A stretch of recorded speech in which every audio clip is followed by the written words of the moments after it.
Welcome to Conspiracy Theories and Cover-Ups. I'm your host, Ben Carter, and in today's episode, we dig deep into one of the most widely accepted stories in science, the age of the dinosaurs. From museum halls to children's books, their dominance seems unquestionable. But what if the entire narrative has been built on shaky ground? Fossil frauds, strange gaps in discovery, and powerful institutions guarding the official story. Today we ask the forbidden question. What if everything we know about dinosaurs is a lie? The modern understanding of dinosaurs began to take shape during the early 19th century, a time of explosive scientific discovery and rapid industrial expansion. In 1824, British geologist William Buckland officially described the first dinosaur genus, which he named Megalosaurus. Just over a decade later, in 1842, anatomist Richard Owen coined the term Dinosauria, meaning terrible lizard.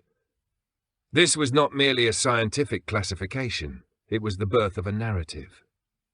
Dinosaurs quickly captured the imagination of the Victorian public, aligning perfectly with the era's fascination with ancient worlds, lost empires, and prehistoric grandeur. But the rise of dinosaur science did not occur in a vacuum. It happened alongside growing tensions between science and religion, particularly in the debate over evolution. The fossil record, especially large reptilian bones, became central to the argument for Darwin's theory of natural selection. Dinosaurs, in this context, were more than just creatures of the past. They were ideological weapons in a battle for control over humanity's origin story. Institutions that championed the evolutionary view, including museums and universities, heavily promoted dinosaur discoveries as symbols of scientific progress and modern thinking. At the same time, the late 1800s witnessed one of the most notorious scientific rivalries in history, the Bone Wars. Two paleontologists, Edward Drinker Cope and Othniel Charles Marsh, were locked in a ruthless battle to outdiscover one another. Their feud was marked by bribery, sabotage, and even the destruction of fossils. In their rush to name and claim new species, accuracy was often sacrificed for prestige. Dozens of species were later found to be duplicates, composites, or complete fabrications. Yet many of these errors became entrenched in textbooks and museum displays for decades. Meanwhile, the public was being introduced to dinosaurs not through scientific journals, but through sensationalized museum exhibits. Wealthy industrialists like Andrew Carnegie funded entire fossil expeditions and built dinosaur halls in major institutions such as the Carnegie Museum in Pittsburgh. These displays were not always designed for accuracy. They were crafted for spectacle, to dazzle crowds and reinforce a worldview of linear scientific progress. The bones were often incomplete, reconstructed with plaster, metal rods, and imagination. By the early 20th century, dinosaurs had been fully absorbed into Western cultural mythology. They were featured in silent films, comic strips, and classroom posters. But behind the scenes, the fossil record remained patchy, riddled with assumptions and interpretations. The dominance of a single historical narrative, that dinosaurs ruled the Earth for over 160 million years before mysteriously vanishing, became institutionalized. Alternative interpretations were dismissed, and dissenting voices were gradually silenced. The foundation of this vast scientific empire, some argue, may not be as solid as we have been led to believe. As the official dinosaur narrative gained traction, a select group of influential individuals and institutions emerged as gatekeepers of the prehistoric timeline. One of the most pivotal figures was Barnum Brown, a fossil hunter employed by the American Museum of Natural History in the early 1900s. Brown is often credited with discovering the first partial skeleton of the Tyrannosaurus rex, but his methods were not those of a modern scientist. He scoured the American West with hired crews, dynamiting rock formations and shipping crates of bone fragments back east. Many of his discoveries were reconstructed with considerable artistic license, raising questions about how much of what we call a dinosaur was ever truly found intact. Brown's mentor and employer, Henry Fairfield Osborn, was not only a paleontologist, but also a prominent eugenicist. He used the museum's exhibitions to promote ideas about racial hierarchy and evolution, positioning dinosaurs as ancient proof of nature's brutal selection process. The blending of science and ideology created an environment where facts could be molded to support broader narratives. If a bone did not fit the desired story, it could be labeled as a different species or quietly set aside. Elsewhere, institutions like the Smithsonian and the Royal Ontario Museum followed similar patterns. Fossils, once rare and precious, were now in high demand. This demand fueled the rise of commercial fossil hunting, a lucrative business where amateur diggers could sell bones to museums, collectors, and universities. In such a market-driven system, the pressure to deliver spectacular finds often encouraged exaggeration. Mislabeling became common. Bones from different animals were combined to create new species. In some cases, entire skeletons were built from a few fragments and filled in with plaster models. Perhaps the most striking example is the story of the Brontosaurus. In the late 1800s, Othniel Marsh announced its discovery, but it was later revealed that the Brontosaurus skeleton had been constructed using the body of an Apatosaurus and the skull of a Camarasaurus. For decades, the Brontosaurus was celebrated in books and films, despite being a scientific mistake. Even after the error was exposed, museums continued to display Brontosaurus skeletons because of the name's popularity. This blurred the line between science and showmanship. The control over which fossils are displayed, which species are taught, and which discoveries are suppressed rests with a small number of institutions and publishing outlets. Peer-reviewed journals, museum boards, and academic panels act as filters, deciding which findings are legitimate and which are too speculative. Critics argue that this system creates an echo chamber, one that rewards conformity and punishes alternative interpretations. When power, profit, and prestige are so deeply entangled, the question arises, are we being shown prehistoric truth or a carefully curated illusion? One of the most compelling claims made by those who question the mainstream dinosaur narrative centers around the actual fossil record itself. For all their supposed dominance across Earth's prehistoric eras, the physical evidence for dinosaurs remains curiously sparse and fragmented. Full skeletons are almost never found. What museums display are, in most cases, reconstructions built from a handful of bone fragments, combined with significant amounts of plaster, metal supports, and educated guesses. Even the most iconic specimens, such as the towering Tyrannosaurus rex or the massive Diplodocus, are primarily based on partial remains. Critics often highlight how little actual dinosaur bone material is typically recovered. In many cases, only a few vertebrae, a jaw fragment, or a leg bone are uncovered, yet entire species are named, illustrated, and modelled from these partial finds. The imagination required to flesh out such discoveries introduces considerable room for error, bias, or fabrication. What's more, many original fossils are not stored where the public can verify them. They are kept behind closed doors in archives, while the public only sees the reconstructions, and even those are usually replicas made of plastic or resin. Then there are the fossil forgeries, which are more common than many realize.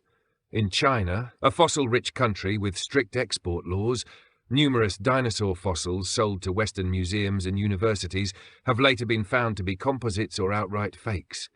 In 2000, National Geographic promoted the so-called Archaeoraptor as a missing link between birds and dinosaurs. It was later exposed as a forgery composed of unrelated species glued together by fossil smugglers, hoping to cash in on the dinosaur craze. If such errors can slip through the cracks of mainstream science and media, how many more remain undiscovered? Another often ignored issue lies in the strange global distribution of dinosaur fossils. Vast parts of the world have produced few or no dinosaur remains, despite having similar geological formations.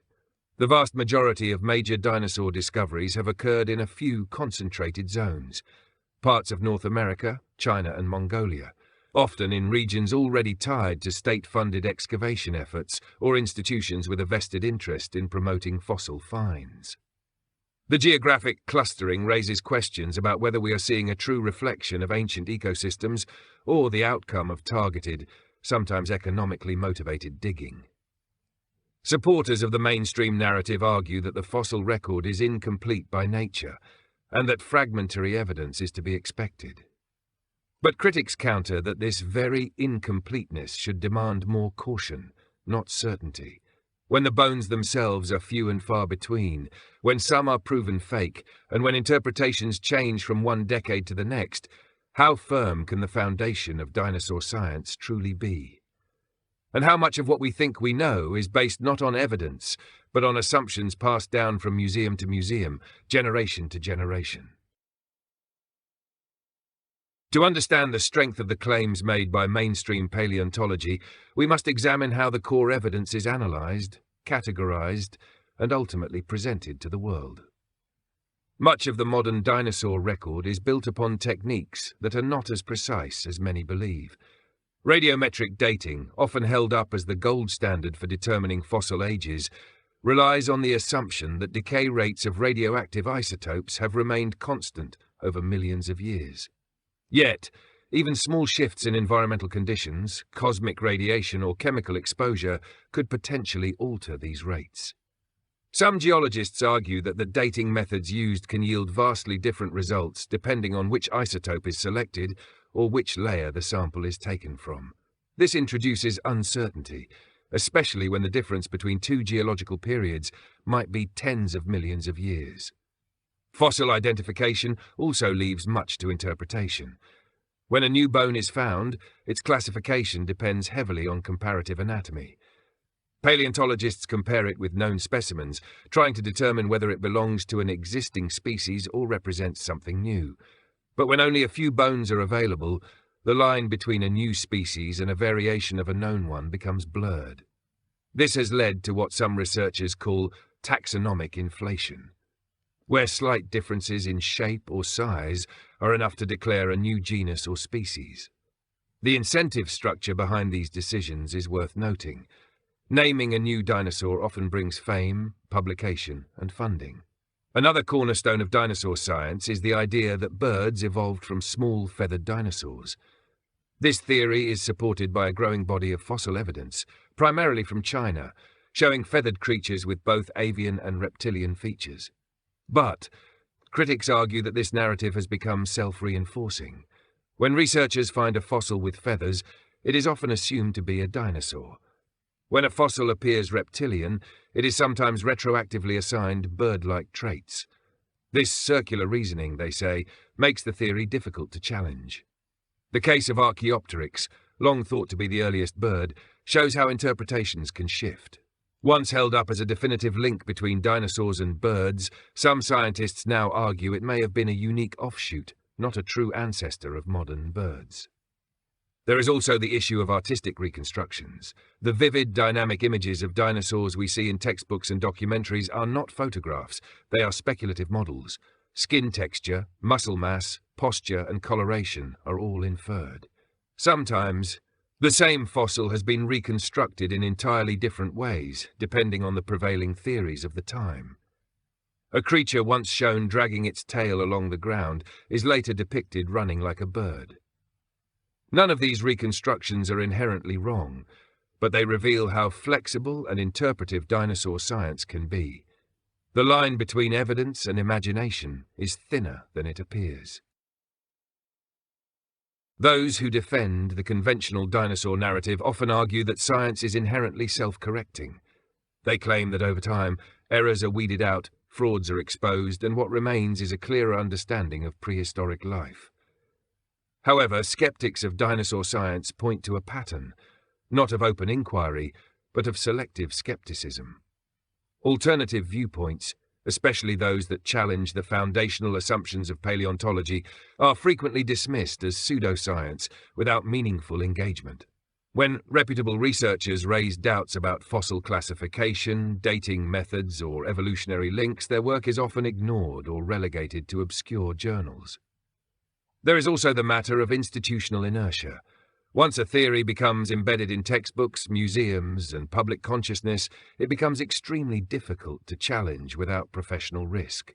Careers, research funding, and public credibility all hinge on adherence to accepted frameworks.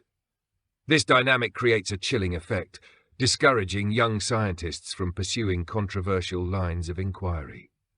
Even when inconsistencies are acknowledged, such as the misidentification of species or the retraction of famous discoveries, These moments are typically treated as exceptions rather than signs of systemic issues. Critics also highlight how the term dinosaur denier has been used to delegitimize dissent. Rather than addressing the substance of the criticism, opponents are often painted as anti-science or religious fundamentalists. But many who question dinosaur science are not motivated by ideology. They are engineers, geologists, and independent researchers who simply find the evidence inconsistent with the claims. The mocking tone, often used to portray skeptics, reveals more about the need to protect the orthodoxy than it does about the merit of the arguments. Skeptics further argue that dinosaur science often moves the goalposts. For decades, dinosaurs were depicted as slow, cold-blooded reptiles. Then, in the late 20th century, they were reimagined as warm-blooded, agile and bird-like. Feathers were added, behaviors were inferred, entire reconstructions changed overnight, often based on speculative evidence. This rapid evolution of the narrative raises questions. If so much about dinosaurs can be reinterpreted, what anchors the theory at all? How much of the modern view is evidence-based, and how much is trend-driven? Even in the face of public fascination, certain questions linger. Why are there so few fossils found in situ, untouched and embedded within undisturbed rock? Why are fossilized bones so often found already removed from context, sold privately, or handled in ways that limit verifiability? And why, in an age of advanced technology, are we still relying on visual reconstructions and historical methods that leave so much room for artistic influence?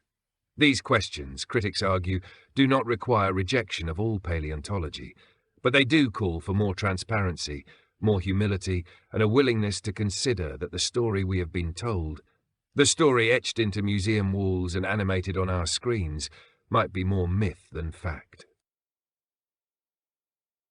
Beyond the scientific debates, the dinosaur narrative carries powerful cultural and psychological weight.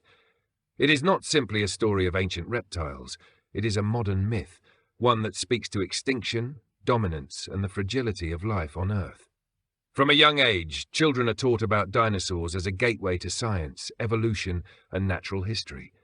Toy dinosaurs, cartoons, school lessons, and blockbuster films embed these creatures deeply into our collective imagination.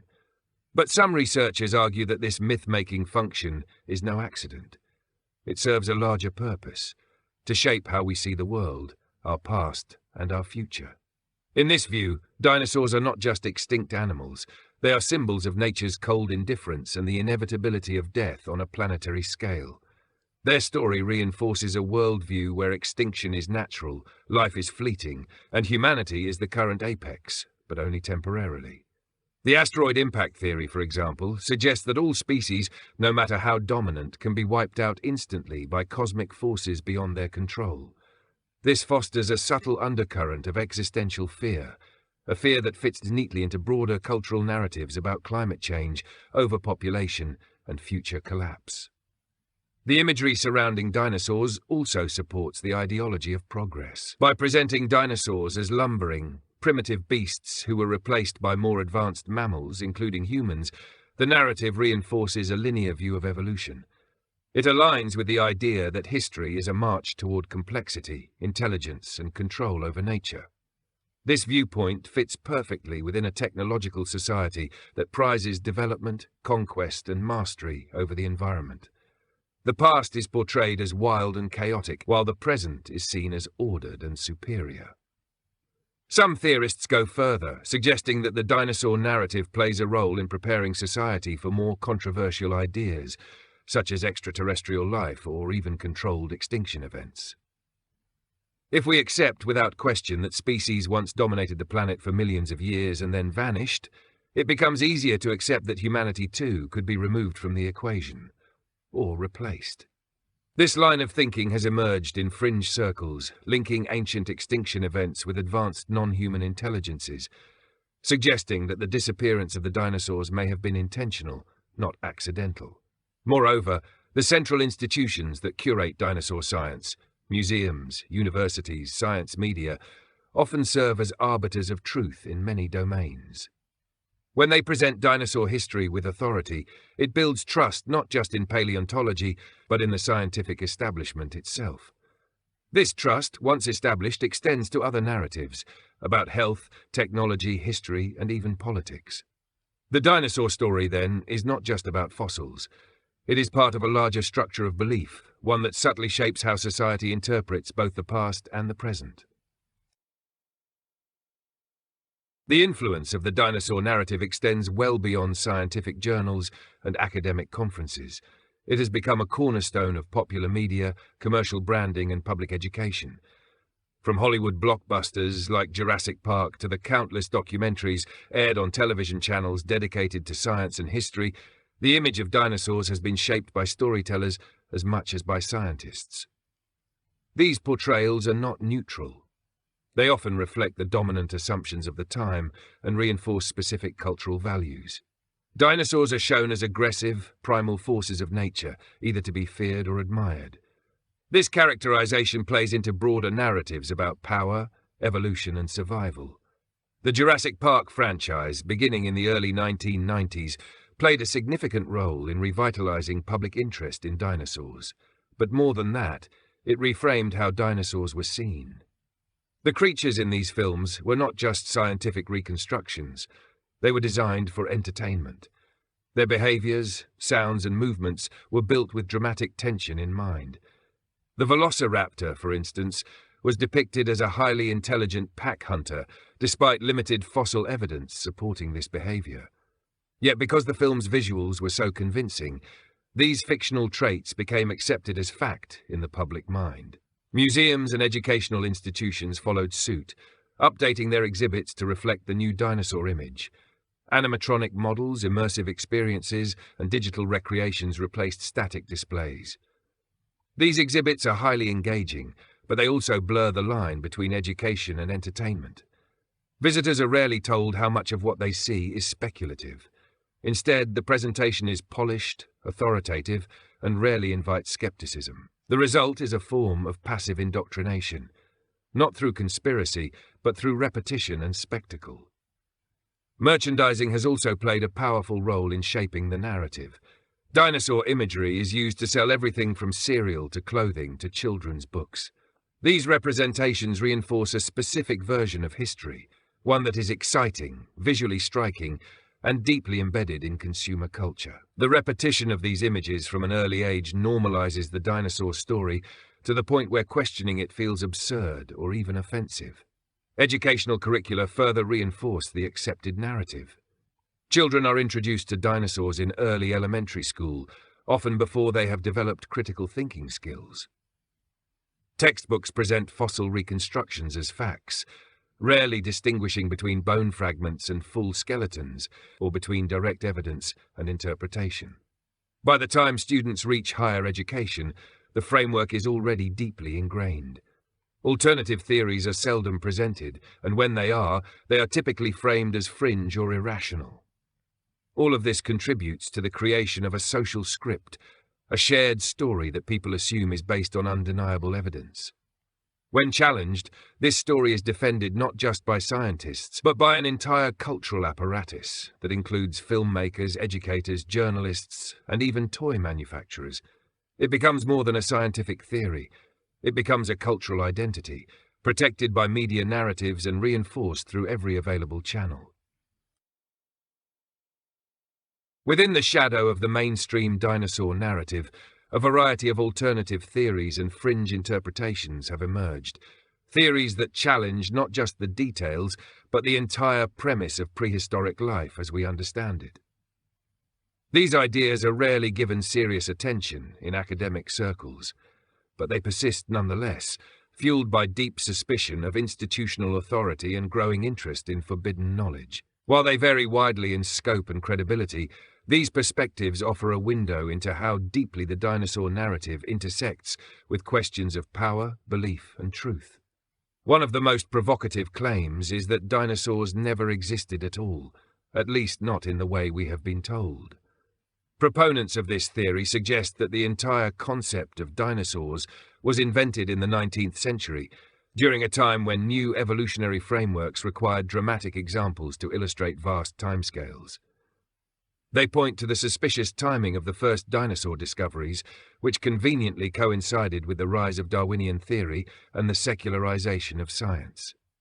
According to this view, bones labelled as dinosaurs may have belonged to other known animals, large reptiles, or even artificially constructed hoaxes intended to captivate the public and justify funding for major institutions. Some theorists take it a step further, arguing that the dinosaur narrative serves as a cover for the existence of real, unknown creatures that still walk the earth. These ideas overlap with cryptozoology, the study of hidden animals, and include claims that some extinct species may still survive in remote regions, shielded from discovery by governments or private organizations. Reports of dragon-like reptiles, enormous birds, or aquatic beasts in places like the Congo Basin, Papua New Guinea, and the Amazon jungle are interpreted as possible remnants of prehistoric life. These stories are usually dismissed as folklore, misidentification, or fantasy, yet they persist across cultures and continents. Others explore metaphysical or interdimensional interpretations. In this view, dinosaurs were not purely physical creatures, but entities that once manifested in a different phase of Earth's reality. Ancient mythologies filled with dragons, serpents, and titanic beasts are seen as distorted memories of real encounters with non-human intelligences, encounters that left deep imprints on human consciousness. According to this interpretation, the fossil record may contain more than physical remnants. It may contain traces of a former world that operated under different natural laws. Then there are theories that link dinosaurs to ancient advanced civilizations. Some researchers propose that the fossil record was manipulated in antiquity, either by human civilizations with lost technologies or by extraterrestrial forces. These theories suggest that fossils may have been planted, relocated, or reassembled as part of a larger agenda, either to encode symbolic messages or to shape human understanding of the past. In this light, the dinosaur becomes less of a biological entity and more of a cultural artifact, strategically placed to influence human perception. While many of these ideas are speculative, they serve a deeper function. They question who gets to write history and why. The refusal to accept the official story is not always about rejecting science. It is often about recognizing that science, like any institution, is subject to influence, funding, and narrative control. Whether or not one believes in these fringe interpretations, their existence reveals a growing hunger for answers beyond what the institutions are willing to provide. The story of the dinosaurs, as it has been told, is more than a tale of ancient creatures. It is a reflection of how modern society constructs its truths. From the fossil fields of the American West to the polished glass cases of natural history museums, every layer of the narrative has passed through human hands, filtered by institutions, interpreted through cultural values, and reinforced by generations of repetition. It is not the bones alone that have shaped our understanding, but the stories we have built around them. Whether one believes that dinosaurs once roamed the Earth for over 160 million years, or suspects that their legacy has been exaggerated or misrepresented, the questions raised by alternative perspectives are not without merit. They ask us to examine the machinery of belief, how knowledge is established, who decides what is true, and what incentives drive those decisions. In a world where scientific consensus is often treated as unassailable fact, even gentle questioning can be met with resistance.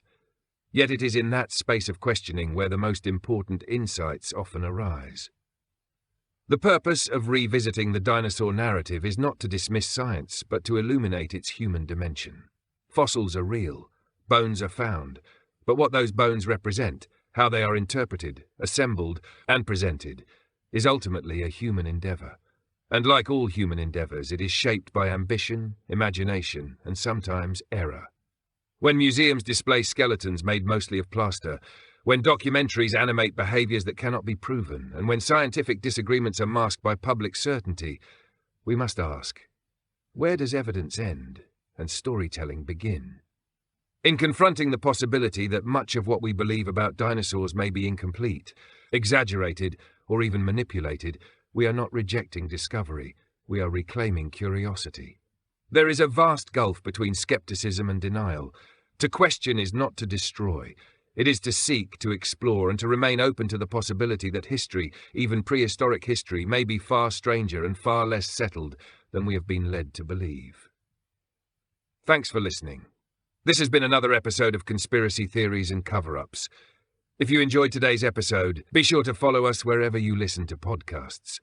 And if you'd like to support the show, subscribe to Conspiracy Theories Podcast on Spotify. Subscribe now.